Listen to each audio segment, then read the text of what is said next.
Hello and welcome back to the channel. I started to unbox this, and then I decided at the last minute that I'd do a real quick video on it. What it should be in this box is 410A Freon for my mini splits. They're both working fine now, but with 410 being superseded and eventually being discontinued, I found a place called Freonwell.com. I'll show it to you here in just a second. And total delivered FedEx for a 25-pound bottle was, I believe, $212. And that included $6 that I opted for shipping insurance. Because at first I thought this place was kind of fly-by-night, right? Because you can order Freon from them. They don't ask for an EPA certificate. The prices are very cheap at $208 plus, tax and whatever. Delivery, FedEx was free. So the reviews on this site are very mixed. Some people say, well, it's a scam. I believe most of those people are just saying that because the price is so low.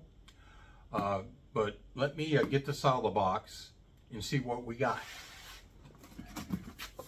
Again, all I've done is just cut the tape. So,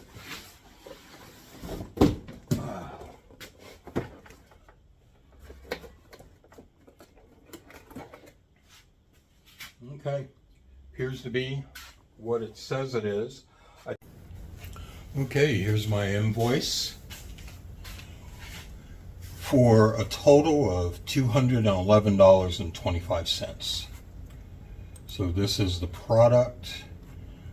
Currently today it's $208.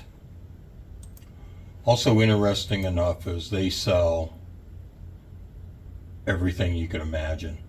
So 410A, since the small 10 or 12 ounce cans of automotive Freon are now selling for $10. I may actually order this 30-pound R134A for $300. So my first experience with them went very well. Let me weigh this sealed bottle of R410A that I paid for with my own money, ordered it from Freonwell.com. Also, this Freon scale is very important, especially if you're using 134A in automotive applications, because it's so easy to overcharge them with the bulk bottles. This Elitech scale is also sold on Freonwell.com's website. This weighs 31 pounds, 12.4 ounces. Freonwell.com, they seem like a great company.